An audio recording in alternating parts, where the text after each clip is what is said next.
भक्त और भगवान के बीच में जो पर्दा है वो पर्दा है माया का। कौन सा पर्दा है? मैया बैठो मेरी माँ। कौन सा पर्दा है? माया। मम माया दुरत्यया। कौन सा पर्दा है? माया। माया बड़ी प्रबल है। ये माया क्या है? माया की परिभाषा बताओ, बताओ माया क्या है? संसार माया है। आप बताओ मैया क्या है माया? हा? जो सच भी नहीं है झूठ भी नहीं है। आप बताओ माया क्या है? नहीं, ये मैया बताएंगे हमारी गुलाबी। हाँ मैया, मैया गुलाबी बाल लाल। बैठे बैठे मैया कहाँ है परेशान हो रही मेरी माँ, घर की बात है। माया क्या है? हाँ माया में सब फंसे हैं वो तो ठीक है, माया है क्या? क्या है ये माया?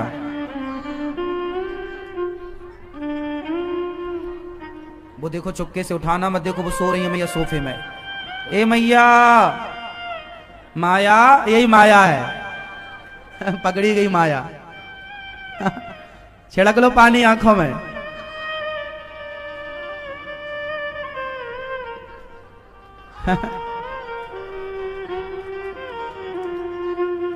मैया, माया क्या है? माया क्या है? माया अज्ञान, आपकी पड़ोसन, जहान, जान, जान, जाल। अरे माया जाल तो बोले ही जाता, माया क्या है तो तुम जाल कह रही हो। हम पूछ रहे हैं माया क्या, बोले जाल है। हाँ, माया की सीधी परिभाषा है जो है नहीं, जो है नहीं पर दिखता है। जो है नहीं पर दिखता है वो माया है। कैसे? एग्जाम्पल, उदाहरण से समझो। जैसे रात का समय है, आप बिस्तर पर लेटे हैं कि तभी सामने या शाम का 7 बजे के लगभग जब सूर्य ढलता है तो बिल्कुल हल्का हल्का अंधेरा होता ना प्रकाश है ना अंधकार है, धुंधला धुंधला बोलते हैं उसको, धुंधला। उस समय आपकी नजर एक रस्सी में पड़ गई तो आपने रस्सी को क्या समझ लिया? क्या समझ लिया? सांप।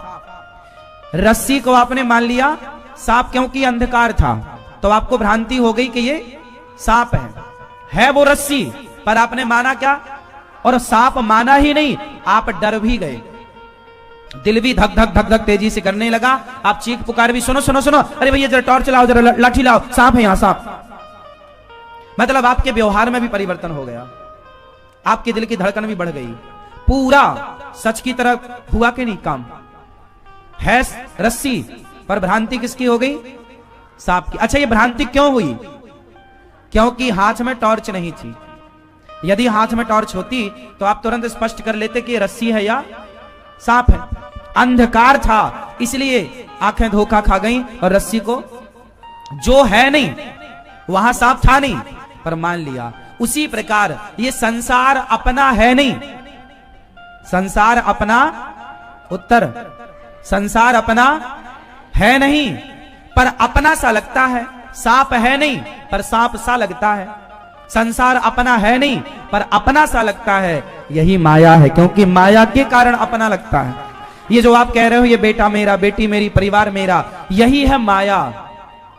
मीराबाई कहती है मेरे तो गिरधर गोपाल, दूसरों ना कोई। मतलब मीरा पर माया का कोई प्रभाव नहीं है, क्योंकि वो दूसरे को अपना मान ही नहीं रही है। आप दूसरे को अपना मान रहे हैं, मतलब आप पर माया का प्रभाव है। अच्छा, रस्सी और सांप, ये भ्रांति कब मिटेगी? जब हाथ में टॉर्च होगी। उसी तरह जब ज्ञान की टॉर्च होगी, कोई सदगुरु आपको, सच्चा गुरु आपको ज्ञान कराए, तब आपको पता लगेगा कि भाई ये सब माया है, संसार में रहना है, बाकी उलझना नहीं है। तब गुरु के ज्ञान से, ज्ञान ही वो टॉर्च है जिस ज्ञान से आपको यह समझ में आएगा कि क्या अपना है और क्या पराया है। अभी आप उसे भी अपना मान रहे हैं जो आपका नहीं है। ए भैया, क्या क्या नहीं है आपका?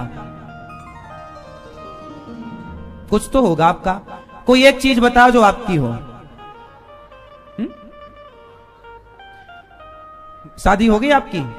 पत्नी किसकी है?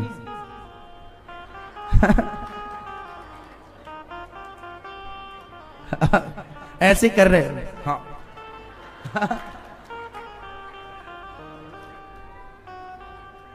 बच्चे हैं आपके? किसके हैं?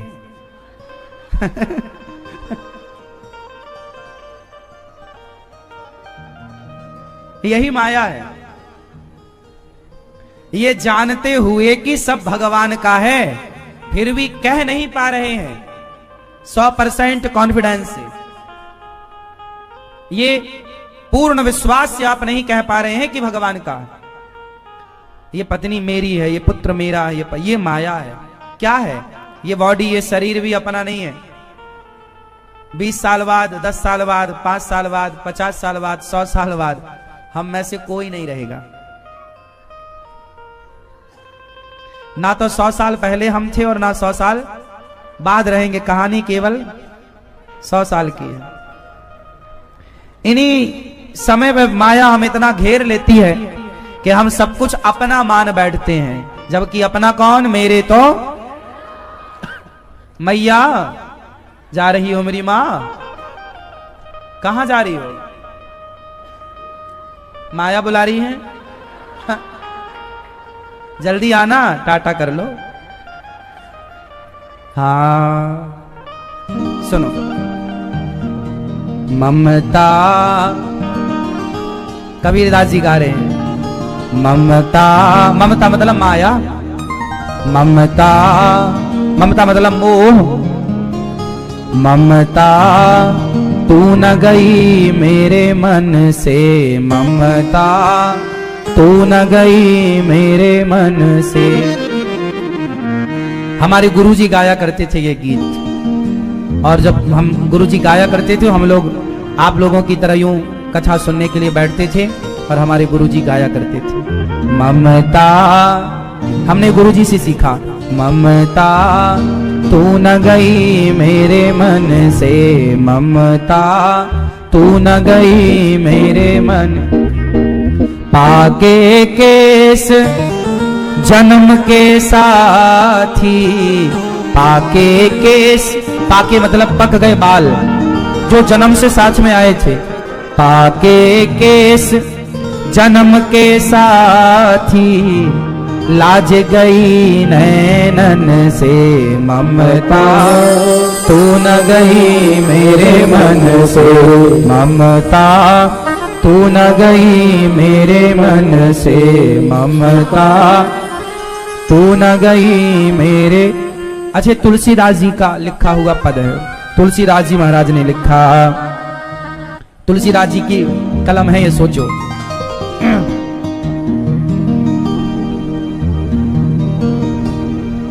पाके केस जन्म के साथी, लाज गई नैनन ते, ममता तू न गई मेरे मन से।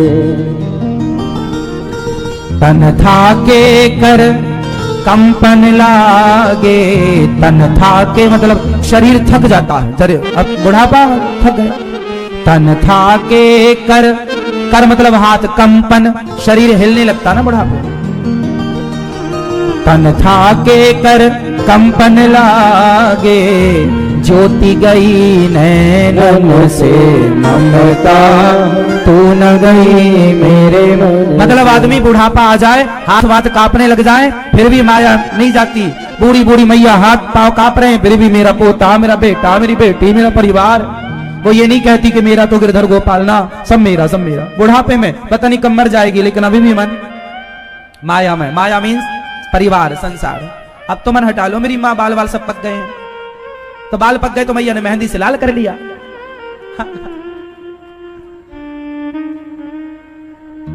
सरवन बचन ना सुनत काहू के, सरवन बचन ना सुनत काहू के, बल गए सब इंद्रन ते, ममता।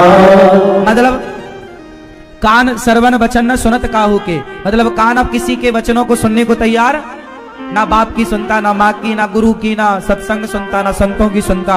और शरीर में वो कहावत सुनी होगी कि रस्सी जल गई, पर हाँ उसी तरह बूढ़ा आदमी ना हाथ पांव चलता नहीं फिर भी गुस्सा, बूढ़ा है खड़ा हुआ नहीं जा रहा, लाठी लिए है लेकिन गुस्सा देखो। बूढ़ी बूढ़ी अम्मा बहू को ऐसा गुस्सा, बुढ़िया बिल्कुल लाठी लेके चलती है, लाठी लेके, लेकिन गुस्सा बिल्कुल नाक में धरा। मरने की स्थिति आ गई लेकिन अभी तक कंट्रोल नहीं है गुस्से पर, कंट्रोल नहीं है विषयों पर, इंद्रियां बिल्कुल खोले सांड की तरह खोल रखी हैं। अरे समय आते ही सबका निग्रह करना चाहिए, अर्थात समेटना चाहिए। वो कछुआ सुना होगा, कछुआ, कछुआ की कितनी चीजें बाहर होती हैं? फास्ट, कितनी चीजें बाहर होती हैं? हाँ,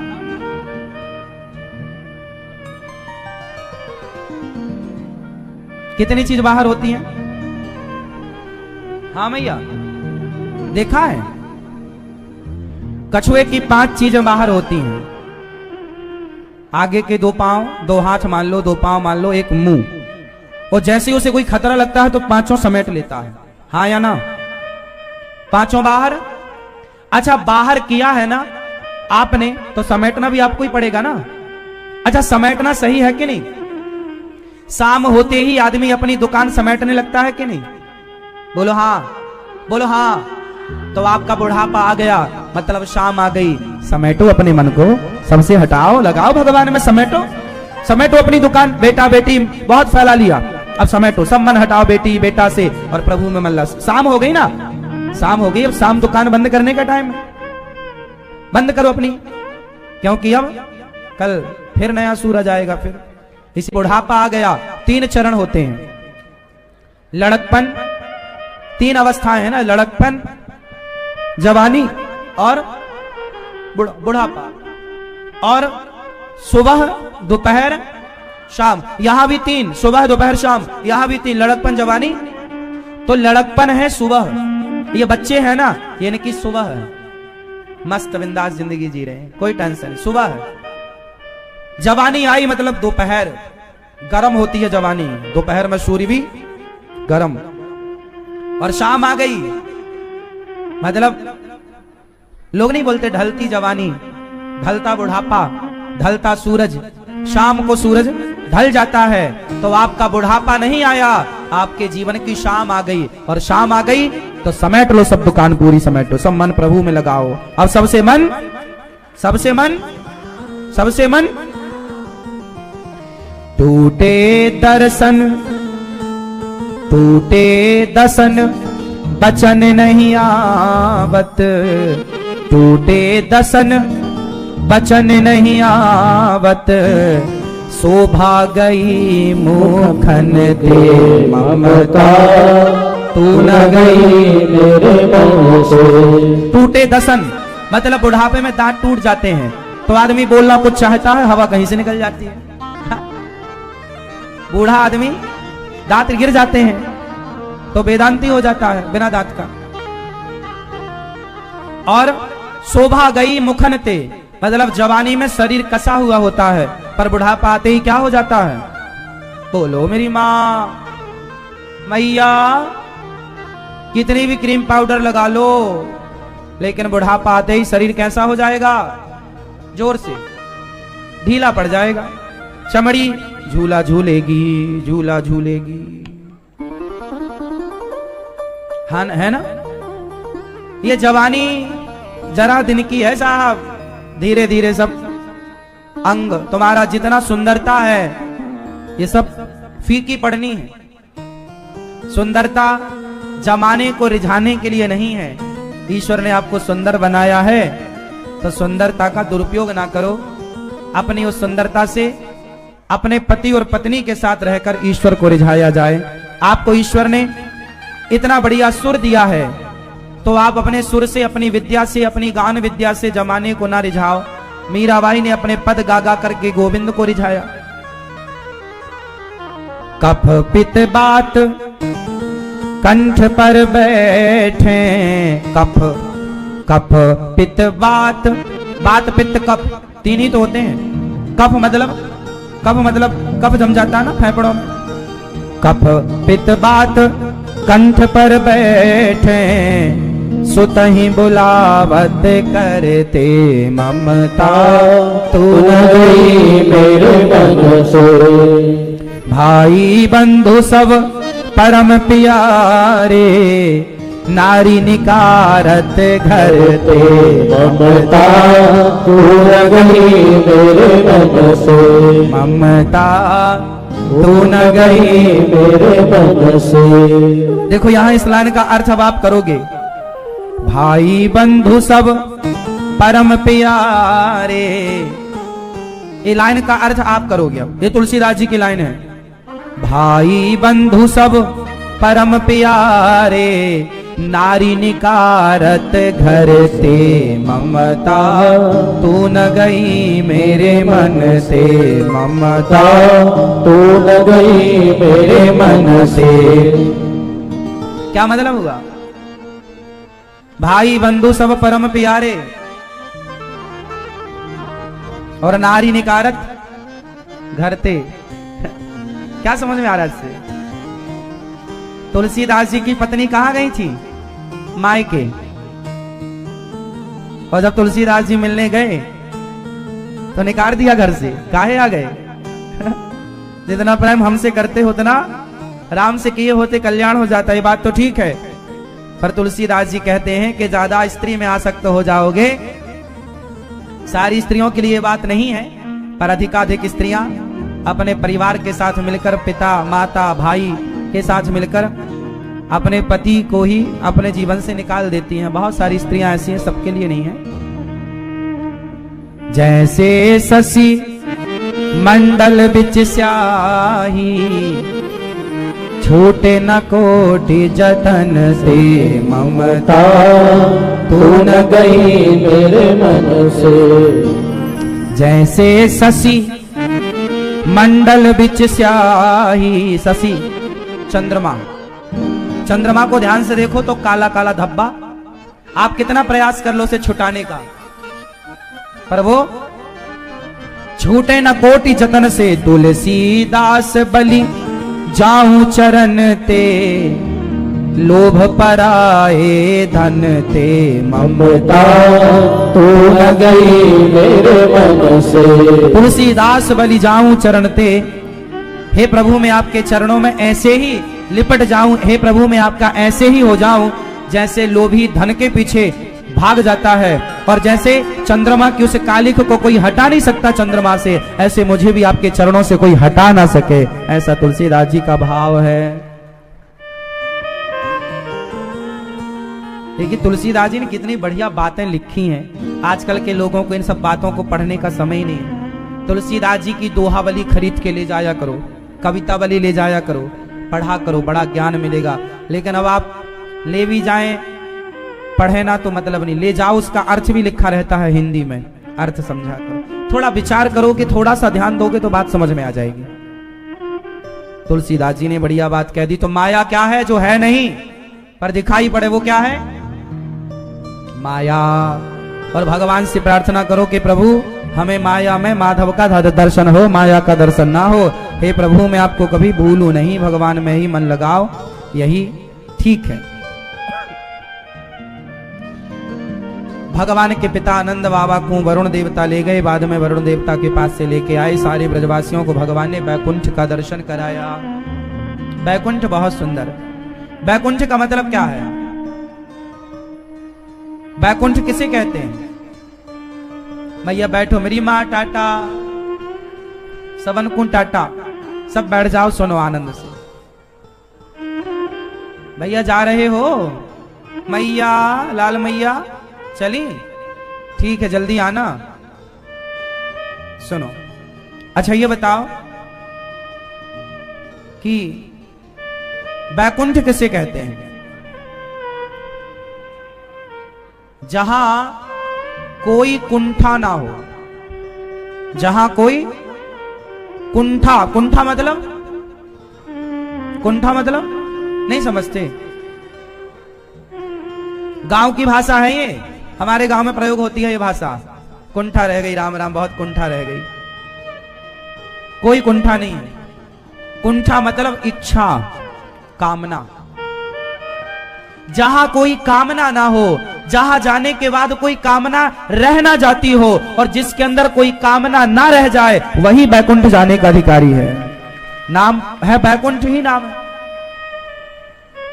बैकुंठ कौन जाता है? जिसके अंदर कोई कामना। और आप में से कितने लोग हैं जिनके अंदर कोई कामना नहीं है?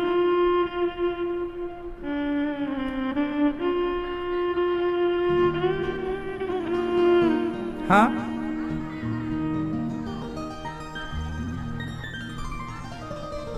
क्या कामना है? और बच्चे पैदा करने हैं? नहीं।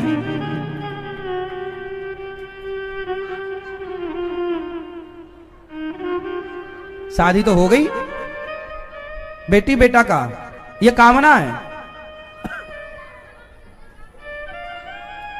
आप ये कामना ना करोगे तो भी बेटा बेटी का ब्याह हो जाएगा। क्यों जी? समय के साथ सब होता है। आप तो झूठी कामनाएं लिए बैठी हो मैया।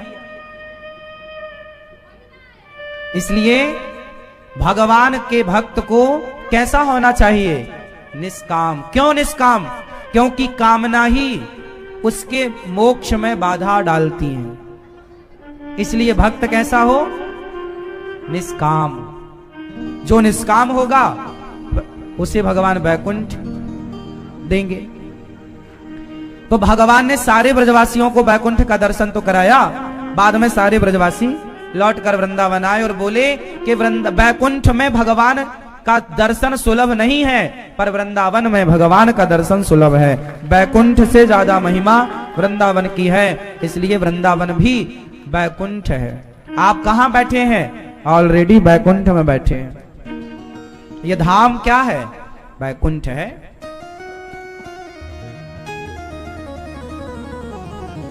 इसलिए यहां अनुभूति कैसी होती है?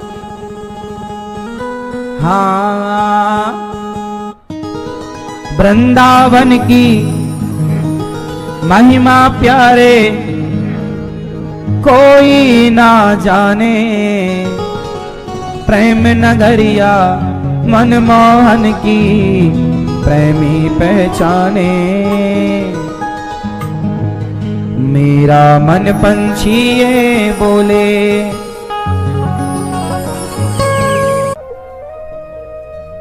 सेंटेंस का, इस वाक्य का क्या अर्थ है? आप समाज में इस वाक्य का, इस सेंटेंस का क्या अर्थ निकालते हैं आप लोग?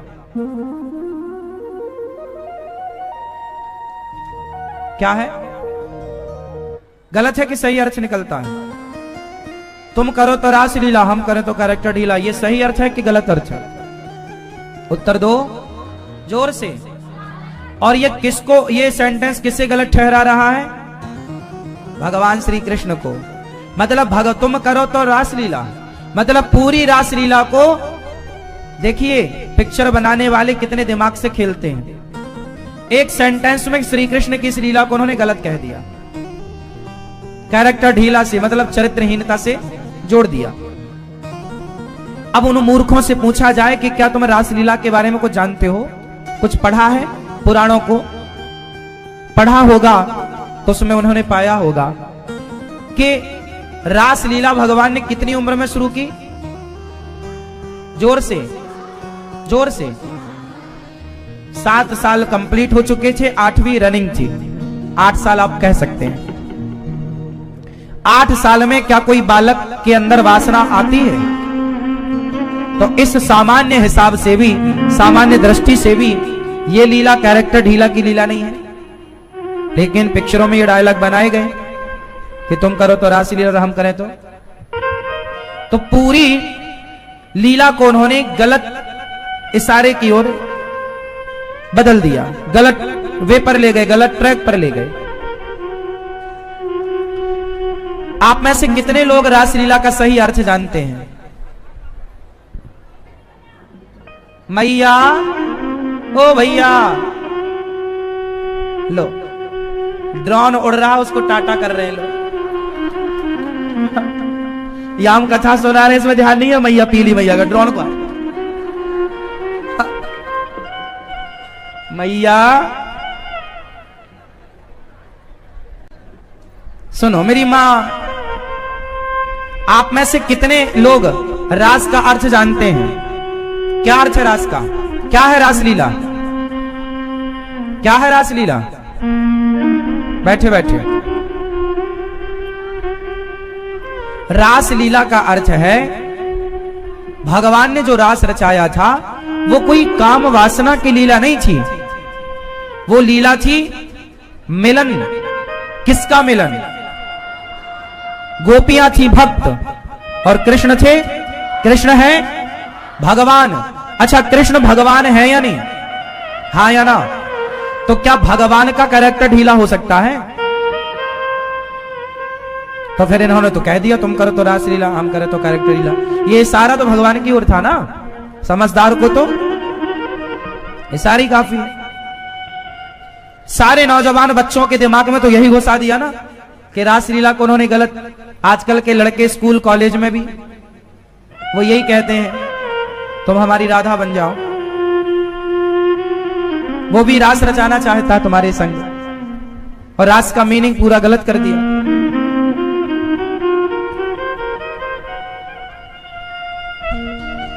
जबकि कृष्ण भगवान है। कौन है? कृष्ण कौन है? कृष्णस्तु भगवान स्वयं। कृष्ण साक्षात भगवान है, और भगवान है कृष्ण। तो गोपियां कौन है? भक्त। तो जो रास था वो क्या था? भक्त और भगवान का एक मिलन था। कैसा मिलन? जैसा आपका और हमारा मिलन हो रहा है ये गौरी गोपाल आश्रम में, ये भागवत जी के माध्यम से आपका और हमारा क्या हुआ। अब जब आप यहां से आप घर जाओगे तो लोगों को बताओगे ना कि हम गौरी गोपाल गए थे, वहां की सेवाएं देखी, अनिरुद्धाचार्य जी से मिले। तो मिलने का क्या अर्थ है? आप हमसे मिल ही तो रहे हैं, ये मिलना ही तो है। पर हमारे और आपके मिलन में माध्यम क्या है? भागवत जी। किसके माध्यम से मिले हम और आप? भागवत के माध्यम से मिले। उसी तरह जैसे हम और आप भागवत के माध्यम से मिले, उसी तरह गोपियां और कृष्ण जो मिले वो मिलन का नाम था। जैसे हमारे देश में एक समारोह किया मोदी जी ने, G20 नाम रखा उस मिलन का। कुछ महीने पहले हमारे देश में एक मिलन हुआ था देश के नेताओं का, इस देश का, उस देश का, उस देश के सब नेता आए भारत और मिलन हुआ। उसका क्या नाम था? G20। G20 का मतलब क्या था? लगभग 20 देश के नेता आए और आपस में मिले। हाँ या ना? मिले, हाथ मिलाया, साथ में बैठे, भोजन किया, चर्चाएं की, कुछ यहां देश से वहां आयात निर्यात की भी बात हुई होंगी। ये मिलन था। क्यों जी? अब ये जो G20 का मिलन था, क्या इस मिलन में कोई कैरेक्टर ढीला था? बोलो। जैसे एक नेता से दूसरे नेता के मिलन का नाम मोदी जी ने दिया G20, उसी तरह भक्त और भगवान के मिलन का नाम दिया था रास। ये मिलन का नाम था, उस प्रोग्राम का नाम था। जैसे प्रोग्राम का नाम है G20, उसी तरह भक्त और भगवान के मिलन का नाम क्या था? रास। और चूंकि भगवान करते हैं लीला तो रास लीला, पर मूर्खों ने उसको गलत पहचान दे दी। तुम करो तो रास लीला, हम करें तो कैरेक्टर लीला, चरित्र से जोड़ दिया। इसलिए अपने धर्म को ना समझने से, अपने सदग्रंथों को ना पढ़ने से कोई भी तुम्हें बरगला सकता है, कोई भी तुम्हें गलत मीनिंग बता सकता है और आप उसकी बातों में आ जाएंगे। कितनी हिंदू लड़कियां, कितनी हिंदू लड़के लोगों को बरगला करके, ये हमारे देश में कुछ लोग यही काम करते हैं, हिंदू लड़कियों को बरगलाते हैं। अभी आपने सुना होगा कोई एक मुसलमान भाई है, वो लड़कियों को योग सिखाता है। एक मुस्लिम है कोई, वो योग सिखाता है और लड़कियां, हिंदू लड़कियां उसके योग सीखने जाती हैं उसके यहां, और वो योग के बहाने लड़कियों के हर शरीर के हर अंग को टच करता है। और 4 लड़कियों को उसने माइंड वॉश करके और मुस्लिम लड़कों से शादी करा दी। योग सिखाना ये उनका उद्देश्य नहीं था।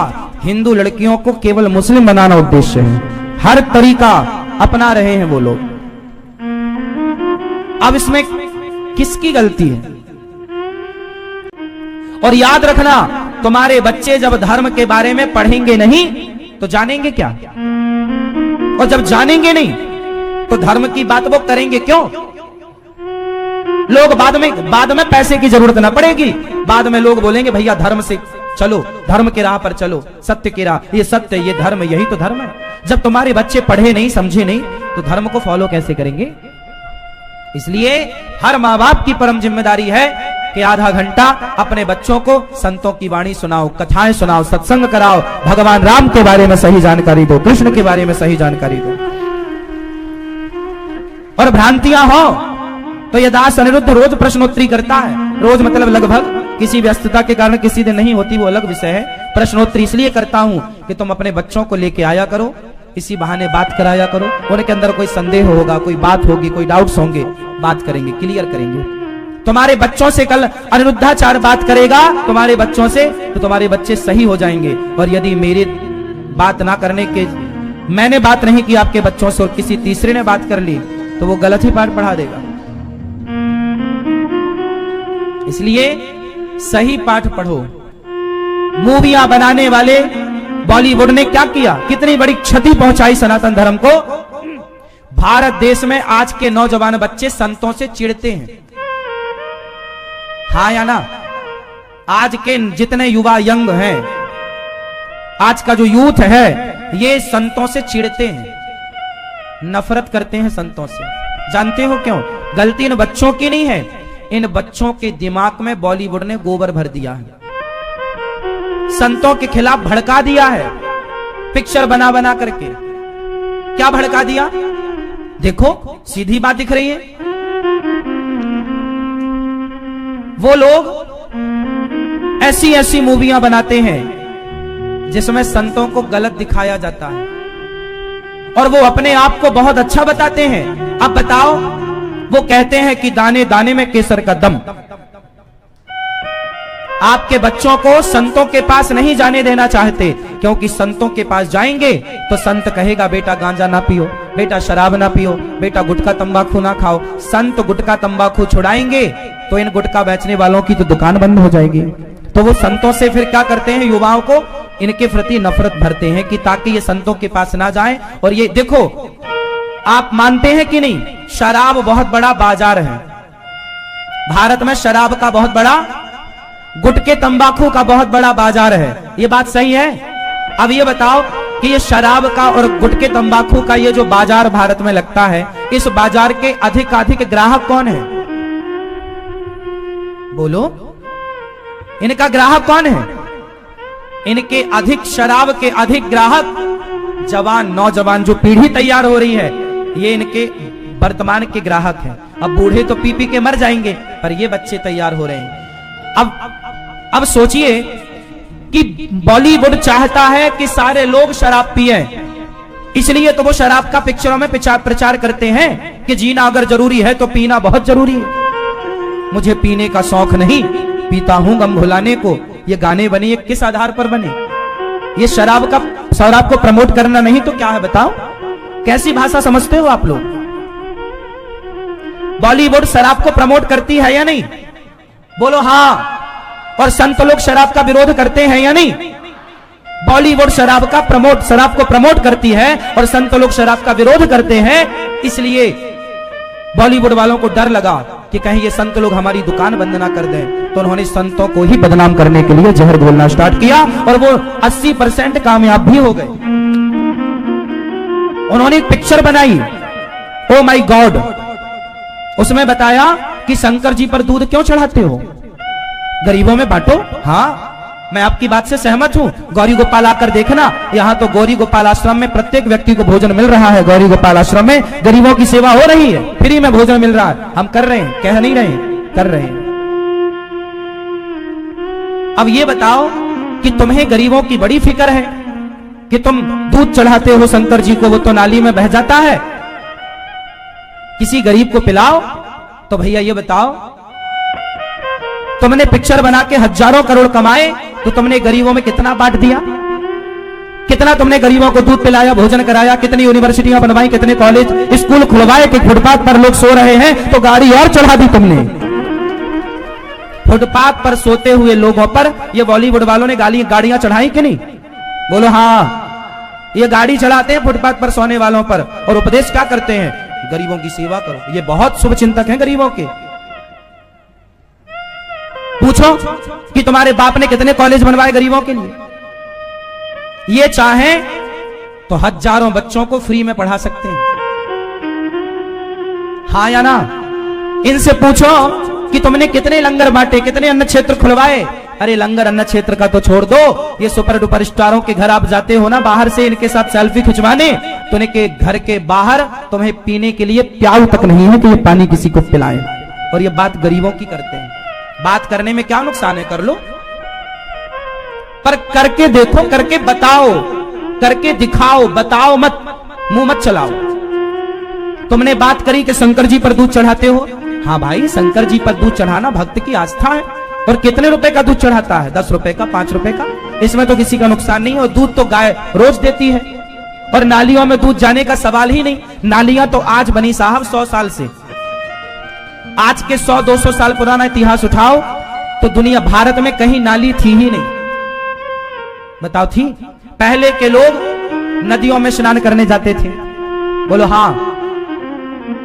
नदियों में नहाने पहले घर में वॉशरूम था ही नहीं। आज के 100-200 साल 400 साल पहले घरों में वॉशरूम था। पहले के लोग नदियों में जाते थे, तालाबों में नहाने जाते थे, तो नाला तो था ही नहीं। जितने आज नाला नालियां हैं, अधिकांश जो छोटी छोटी नदियां थी, वो नदियां ही आज नालों के रूप में तब्दील हो गई। और हर शिवालय किसी तालाब या नदी के किनारे होता था। चाहे आप उज्जैन का महाकाल मंदिर देख लो, वो उज्जैन का मंदिर क्षिप्रा नदी के किनारे है, हाँ या ना? लेकिन आज क्षिप्रा की हालत यह है कि उस क्षिप्रा में नर्मदा मैया का पानी छोड़ा गया है, वरना क्षिप्रा सूख गई। कुछ दिनों बाद वो नालों में तब्दील हो जाएगी। क्या आज यमुना मैया नालों में तब्दील नहीं हो रही है? जाके देखो, आप आचमन नहीं कर सकते। क्षिप्रा के तट पर है भगवान शिव का मंदिर। अब बताओ, जब शंकर जी पर कोई दूध चढ़ाता रहा होगा आज के 100 साल पहले, तो वो दूध बह के कहां जाता रहा होगा? नदी में। और नदी में मछली हुआ करती थी, और मछली उस दूध को पिया करती थी। तुम्हारे बड़े बुजुर्गों ने गलत नहीं किया, परंपरा बनाई थी कि थोड़ा सा दूध मछली भी पिए। और दूध सबसे ज्यादा सावन के महीने में चढ़ाया जाता है। सावन के महीने का दूध, चूंकि नया पानी गिरता है, आप लोग सुने होंगे कि वातावरण दूषित होता है। पहला पानी गिरता है तो पूरा पॉल्यूशन नीचे आता है। उस पॉल्यूशन भरे पानी से घास होती है, वो घास गैया खाती है। तो बूढ़े बुजुर्ग लोगों ने कहा कि ये पहला दूध मत पियो, क्योंकि ये गाय ने वो घास खाई है जो पहले पानी से हुई, और वो जहरीली हो सकती है। तो वो दूध फेंकने की परंपरा थी, पर फेंके क्या? तो शंकर जी पर चढ़ाने की परंपरा हो गई। इसी बहाने मछली को मिल जाएगा और शंकर जी को हम दे पाएंगे। भाई हमारे घर में पहले भारत में 10-10, 20-20 गैया थी कि नहीं? और 10 गैया में यदि हमने पौवा भर दूध चढ़ा दिया शंकर जी को, 1 पाव दूध, तो क्या घट गया? ये तो हमारी आस्था है, कोई तुम्हारे बाप से लेके थोड़ी चढ़ा रहे हैं दूध, हाँ या ना? और हमारे यहां जो वास तुम पिक्चर बना रहे हो कि नाले में दूध जा रहा, पागल कहीं के। नाले तो वास बने ना। जिस जमाने में शिव मंदिर बने, दूध का विधान बना, उस समय तो नदियां थी, तालाब से कनेक्ट थे शिवालय। आप देख लो, पुराना कहीं भी शिवालय तुम्हें मिलेगा, वो शिवालय या तो तालाब के किनारे मिलेगा या तो नदी के किनारे मिलेगा, हाँ या ना? आप काशी चले जाओ, काशी में काशी विश्वनाथ है, बगल में गंगा जी बह रही है, हाँ या ना? पूरा चढ़ाया हुआ दूध कहां जाएगा? तो कहां नाले में? अब नाले तुमने बना दिए, इसमें उनकी क्या गलती है? नाले किसने बनाए? नर्मदा और ये यमुना मैया को किसने दूषित किया? सारे बड़े बड़े शहरों के नाले कनेक्ट कर दिए नदियों में। अरे भैया पहले फिल्टर कर लो पानी को, साफ सुथरा कर लो, फिर वो पानी छोड़ो। आज गंगा यमुना जी में आप नहा नहीं सकते, इस तरह की स्थिति है। किसकी देन है ये? भगवान की देन है या तुम्हारी? पिक्चर बना बनाकर सारे नौजवान बच्चों का दिमाग बिल्कुल खराब कर दिया। और एक भी पिक्चर नहीं बनाई ऐसी जिसमें शराब का बहिष्कार हो। ये कहते हैं शंकर जी पर दूध क्यों चढ़ाते हो, गरीबों में बांटो। तो भैया ये क्यों नहीं कहा तुमने कि शराब क्यों पीते हो, वो शराब का पैसा गरीबों में बांट दो। ये क्यों नहीं पिक्चर बनाई, कोई ऐसी पिक्चर सुनी आपने जिसने शराब का बहिष्कार किया हो? ना, शराब को तो प्रमोट करते हैं, पीने का शौक नहीं, पीता हूं गम भुलाने को। अब ये तुम्हारे बच्चों का क्या भविष्य बनाएंगे, और तुम्हारे बच्चे इन्हीं को सुपर डुपर स्टार मानते हैं। तो अब विनाश काले विपरीत बुद्धि, दुर्योधन के सलाहकार शकुनी थे तो नाश हो गया, अर्जुन के सलाहकार कृष्ण थे तो जय जयकार हुई। आपके बच्चों के सलाहकार आज बॉलीवुड बनी हुई है, इसलिए पतन हो रहा है। आज तुम्हारे छोरा छोरियां क्लबों में जाके रात रात डांस करते हैं, शराब पी के, सिगरेट पीते हैं, अश्लील कपड़े पहनते हैं, लिव-इन में रहते हैं। ये किसकी देन है? बॉलीवुड की देन है। सारे देश का चरित्र बिगाड़ने में, आज के युवाओं के चरित्र को बिगाड़ने में ये बॉलीवुड का खूब हाथ है। पिक्चर बनाई और सीन क्या दिखाया कि प्यार की कोई जाति, प्यार का कोई धर्म नहीं होता, हम किसी से भी प्यार कर सकते हैं। पिक्चर बना बनाकर लड़कियों ने खूब प्यार किया, हीरोइनों ने। फिर ये तुम्हारी घर की हीरोइन सोची कि चलो मैं भी करती हूं प्यार, उसे भी किसी से प्यार हो गया। उसने भी सोचा कि जब उसने बोला कि कोई जाति धर्म देखने की जरूरत नहीं है तो चलो अपन भी ऐसी करते हैं। फिर जो लड़का दिखा उसी से कर लिया। माँ बाप रोकते रहे कि बेटा ये लड़का गलत है, ये गलत है, लेकिन नहीं, आप नहीं रोक सकते, आपका क्या अधिकार है, हम बड़ी हो गई हैं, हम अपना डिसीजन खुद ले सकती हैं।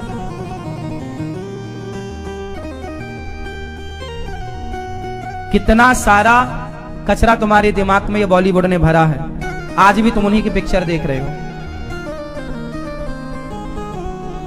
इसलिए ये दास अनिरुद्ध आपके मंगल कामना करता है, आपके भविष्य की कामना करता है कि आप अपने बच्चों को यदि संवारना चाहते हो, बच्चों का भविष्य उज्जवल करना चाहते हो, तो बॉलीवुड से अपने बच्चों को दूर कर दो, कथा सत्संग से जोड़ दो, वरना पतन होगा। तुम्हारी लड़की फटे कपड़े पहन रही है, ये उसकी गलती नहीं है। ये फटे कपड़े पहनने का आइडिया उसे दिया किसने? जरा जरा से कपड़ा तुम्हारी बेटी पहन रही है, ये उसकी गलती नहीं है। उससे ये पूछो कि ये कपड़ा पहनने का आइडिया तुम्हें आया कहां से? तो सारे आइडिया बॉलीवुड से आए। ये बात सही है या गलत है? हाँ या ना? जोर से। ये क्या नहीं, आज मेरे साथ एक भाई मेरे पास आए, रेलवे में सरकारी अधिकारी हैं, बड़े पद पर यहां है क्या।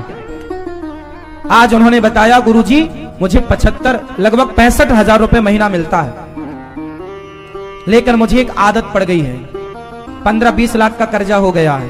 क्या कर्जा हो, कैसे हो गया? तुम्हें तो 70,000 75,000 रुपया 65,000 रुपया मिलता है। बोलो गुरुजी वो हम जुआ खेलने लग गए। क्या खेलने लग गया? जुआ। बाप परेशान, पत्नी परेशान, बच्चे परेशान, जितनी तनख्वाह आती है सारा जुआ खेल जाता है, और कर्जा और लिया है 20 लाख। और पत्नी बेचारी 65,000 रुपया कमाने वाले पति की पत्नी बेचारी परेशान है खाने को। क्यों परेशान है? क्योंकि क्या खेल रहा है? और जुआ किसने खिलाया? बॉलीवुड के बड़े बड़े सुपर डुपर स्टार प्रचार करते हैं जुआ का, जंगली रमी डाउनलोड करो। हाँ या ना? जोर से लो, ऐसे हाँ बोलोगे जब तो हो गया। सारे सुपर डुपर स्टारों ने जुए का प्रचार किया है। यह बात सही है कि गलत है? सही है। तो बताओ, आज कोई जवान बच्चा जुआरी बन जाए तो जिम्मेदार कौन है?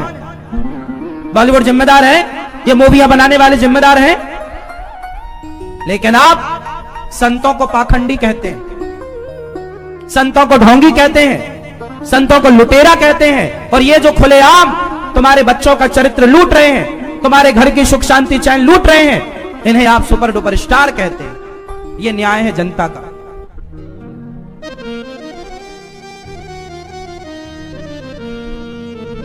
बड़े बड़े सुपर डुपर स्टार डाउनलोड करा रहे हैं तुमसे जुए का ऐप, जुए के ऐप हो रहे हैं कि नहीं?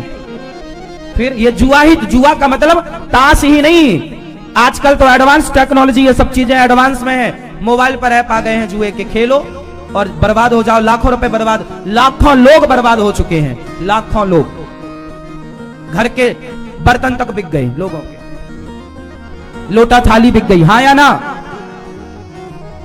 इसलिए अपने बच्चों का भविष्य चाहते हो तो बॉलीवुड का क्या करना पड़ेगा, जोर से हर उस गलत बात का बहिष्कार करो जो आपके बच्चों के लिए बुरी हो, जो आपके बच्चों के भविष्य के लिए बुरी हो। और अपनी बेटी को, अपने बेटों को चरित्रवान बनाओ। धर्म का पाठ आधा घंटा पढ़ाओ, बेटा धर्म क्या है ये जानो। तुम करो तो रास लीला, हम करें तो कैरेक्टर ढीला। रास, भगवान श्री कृष्ण ने जो रास रचाया वो कोई वासना की लीला नहीं थी, वो कोई काम वासना नहीं थी, वो तो मिलन था परमात्मा भक्त और जैसे आपका और हमारा मिलन हो रहा। अब बताओ, एक बात बताओ, माँ अपने बेटे से मिलती है, गले मिलती है, माँ अपने बेटे के माथे को, गालों को चूमती है, तो क्या माँ के चूमने में, क्या माँ के गले मिलने में कोई दोष होता है? एक पिता भी तो अपनी बेटी को गले लगाता है, पिता भी तो अपनी बेटी के माथे को चूमता है, तो क्या बाप का अपनी बेटी के माथे को चूमने में कोई दोष है? उसी तरह भगवान यदि गोपियों को गले लगा रहे हैं तो वो मिलन है, वो भक्त और भगवान का मिलन है। जरूरी थोड़ी है कि हर गले लगने में वासना ही हो। भाई रिश्ता मायने रखेगा ना, मैं आपको गले लगाऊं तो जमाना तो ये देखेगा कि महाराज जी ने गले लगाया, लेकिन ये लोग देखने वाले कम होंगे कि वो किस रिश्ते से गले लगाया गया है। भाई गले तो हम अपनी माँ को भी लगा सकते हैं। और एक बात बता दूं, आज ये अनिरुद्धाचार्य अपनी माँ को गले लगाए ना, और जो मेरी माँ को नहीं जानते तो ना जानने वाले उस गले लगाने में भी ना जाने कितने अर्थ कर डालेंगे। समाज की बुद्धि इतनी दूषित है, तो अर्थ अनर्थ ही जिसको करना है वो तो हर रिश्ते को अनर्थ कर डालेगा, क्योंकि वो बैठा ही अनर्थ करने के लिए। लेकिन जैसे ये पता है कि ये तो माँ है, मैं अपनी बहन को गले लगाऊं तो मेरी बहन तो जब गले लगेगी तो हम जानेंगे कि ये बहन है, आप में से कुछ जानेंगे कि ये बहन है, लेकिन तीसरा देखेगा, वाह ये देखो, जमाना तो यही बोलेगा, क्योंकि वो ये नहीं जान रहे हैं कि हम किस रिश्ते से गले लगा रहे हैं, किस भाव से गले, वो व्यवहार देख रहे हैं, वो भाव नहीं देख रहे हैं। बात समझ में आ रही है ना? भाई आप बताओ, आपके भाई बहन भी, आपके बेटा बेटी भी गले लगते हैं कि नहीं? भाई बहुत सालों बाद लौटा हो और बहन घर में हो तो भाई बहन लिपट जाते हैं, वो लिपटते हैं, एक दूसरे के गले लगते हैं, तो क्या उनके गले लगने में कोई दोष थोड़ी है भाई? ऐसे ही है जैसे भाई बहन का मिलन है, माँ बेटे का मिलन है, उसी तरह भगवान सबके पिता है। त्वमेव माता च पिता त्वमेव, और भगवान अपनी गोपियों को गले लगा रहे हैं, तो वो गले लगाने का अर्थ केवल वासना ही नहीं है। तुम वासना ही इसलिए मानते हो क्योंकि तुम्हारी खोपड़ी में वासना घुसी पड़ी है, इसलिए तुम उस दृष्टि से ही देखते हो। इसलिए अपनी आंखों का इलाज कराओ और सारा कचरा हटाओ, और निर्मल जब पवित्र भाव से आप देखेंगे ना तो याद रखना, चोर गंवार संत मुनि ज्ञानी, जस आपन तस दूसर जानी। चोर सारी दुनिया को चोर की नजर से देखता है, गंवार सारी दुनिया को गंवार की दृष्टि से देखता है, संत सारी दुनिया को संत भाव से देखता है, ये भी संत है। ज्ञानी ज्ञानी की नजर से देखता है, और कामी आदमी हो तो बगल की पतिव्रता कोई स्त्री बैठी हो तो वो उसे भी उसी नजर से देखेगा, उसे मौका मिलेगा टच करने का तो उसी भाव से टच भी करेगा, क्योंकि जो जैसा है वो वैसा है। उसी तरह जिनके मन में वासना थी, जिनके अंदर गलत भाव था, उन्होंने ही कृष्ण की इस लीला को गलत दृष्टि से देखा है। तो जो इस रास में दोष दृष्टि रखे, समझ लो कि वो खुद दोषी है। हाँ या ना? किस किस को बात समझ में आ गई? क्या समझ में आया? क्या है ये रासलीला? बेटा बताओ, ये रासलीला क्या है? आप बताओ। ये बहन बताएगी हमारी चश्मा वाली। हाँ बताओ, ये रासलीला क्या है? हाँ, भगवान का मिलन। उस रास में कौन आया? शंकर जी आए। शंकर जी तो पुरुष थे, स्त्रियों का, गोपी का मतलब स्त्री नहीं, वहां तो शंकर जी भी गोपी बनकर आए। गोपी स्त्री नहीं, वहां पर गोपी एक भाव है। शंकर जी क्या बनकर आए? हाँ, क्या बनकर आए? गोपी। बताओ हम क्या करें तुम्हारे लिए कि तुम प्रसन्न हो जाओ। गोपियां बोली, प्रभु जगत को छोड़कर आपके पास आई हैं, स्वीकार कर लीजिए। देखिए गोपियों ने वहां पर यह थोड़ी कहा कि हम कोई वासना लेकर आई हैं। गोपियां तो ऐसी थी जिनके अंदर कोई वासना थी ही नहीं। क्या कहा? हमें स्वीकार कर लीजिए। कैसे? जैसे आप और हम कहते हैं, हे नाथ हमें स्वीकार कर लीजिए। हर भक्त कहता है। भगवान ने गोपियों को स्वीकार किया, पर भगवान ने गोपियों को एक छोटा सा उपदेश किया। भगवान ने गोपियों से कहा, दोषीलो दुर्भगो वृद्धो जड़ो रोग्य धनो पिवा। पति कैसा भी हो, पति अंधा लंगड़ा बहरा काना खोरा, पति कैसा भी हो, पति कौन होता है? मेरी मां। कौन होता है? आप मैया क्या मानती हो अपने पति को? आप ये आप क्या हस्बैंड है? परमेश्वर। आप क्या मानती हो मैया? किराए का मानती हो? किराए का।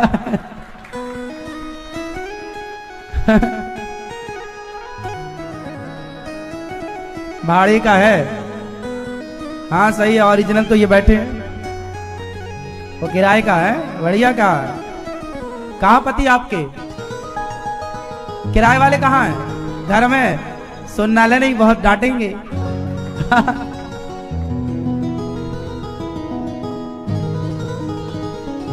पति कौन? ये बात ठीक है कि सबके असली पति तो भगवान ही है, ये तो सब किराएदार हैं। सही है। मैया आप अपने पति को क्या मानती हो? कहाँ है पति? कहाँ है? घर पे हैं? पति घर में है? सही। एक बात पूछें, इतने से आपके पति? हाँ?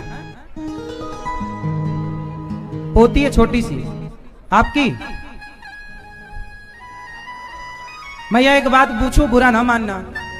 पति है आपके तो मांग कहाँ है आपकी? हम मांग ही देख रहे हैं आपकी, जूम करके।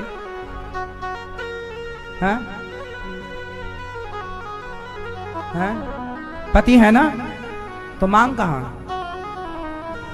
मांग नहीं भरी आपने। तो हमें तो थोड़ी देर पूछने में संकोच हुआ कि आपसे ये पूछें कि नहीं पति है कि नहीं, क्योंकि कोई पति वाली पहचान थी नहीं। भाई आदमी कैसे जानेगा कि आप के पति है या नहीं है? भाई कैसे पता लगेगा? भारतीय है ना हम, तो हमारी मांग हो। आज देखो मांग भी लोग नहीं भर रहे हैं। ये संस्कृति का ह्रास है, पतन है ये। आप ठीक है, आपके लिए नहीं, सबके लिए जो नहीं भरती मांगे, उन हर मां बहन से मेरी प्रार्थना है, आप मांग नहीं भरोगी तो मांग भरना सौभाग्य माना जाता है। और मांग जिसके नहीं है, कहावत गांव में कहते हैं कि भगवान दुश्मन की बेटी की भी मांग खाली ना करे।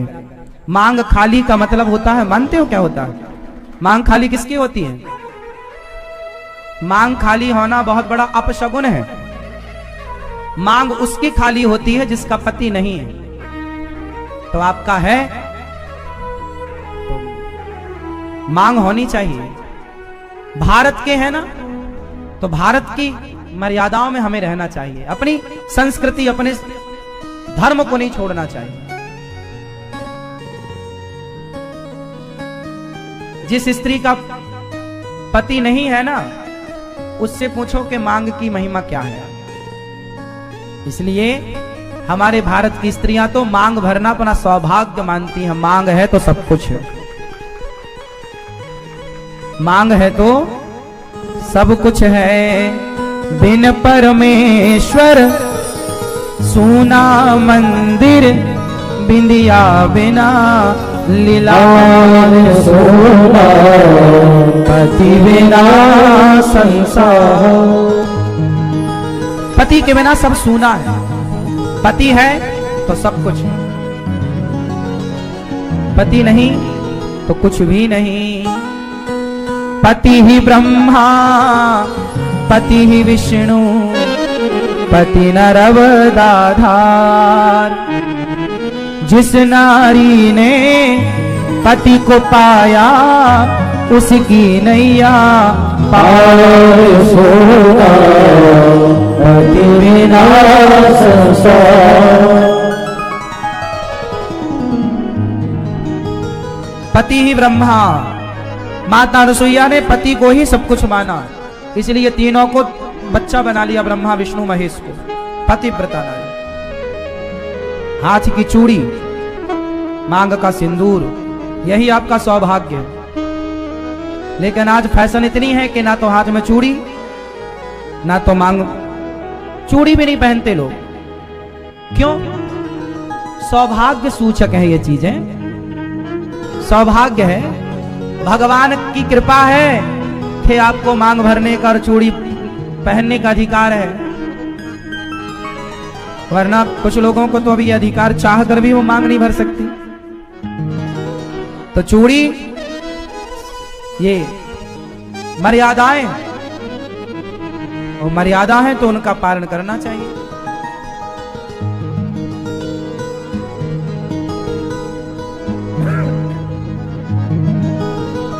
पति ही जप है, पति ही तप है, पति ही है करतार।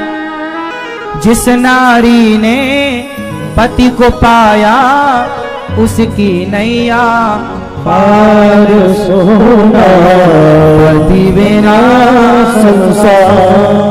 पति तुम ही मेरे मंदिर, तुम ही मेरी पूजा, तुम ही देवता हो, तुम ही देवता हो।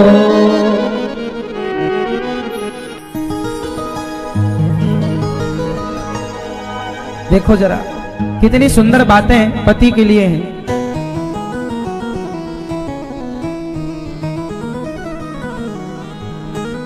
कोई मेरी आंखों से देखे तो समझे कि तुम मेरे क्या हो, कि तुम मेरे क्या हो। तुम ही मेरे माथे की बिंदिया बिन झिलमिल, तुम ही मेरे हाथों के गजरों की मंजिल। मैं हूँ एक छोटी सी माटी की गोड़िया, तुम ही प्राण मेरे, तुम ही आत्मा हो। जिधर देखती हूँ उधर तुम ही तुम हो, न जाने मगर किन ख्यालों में गुम हो। मुझे देख कर तुम जरा मुस्कुरा दो, नहीं तो मैं समझूंगी मुझसे खफा हो। ओ मैया जब तक जीऊं मैं सुहागन रहूं, ओ मैया जब तक जीऊं मैं सुहागन रहूं।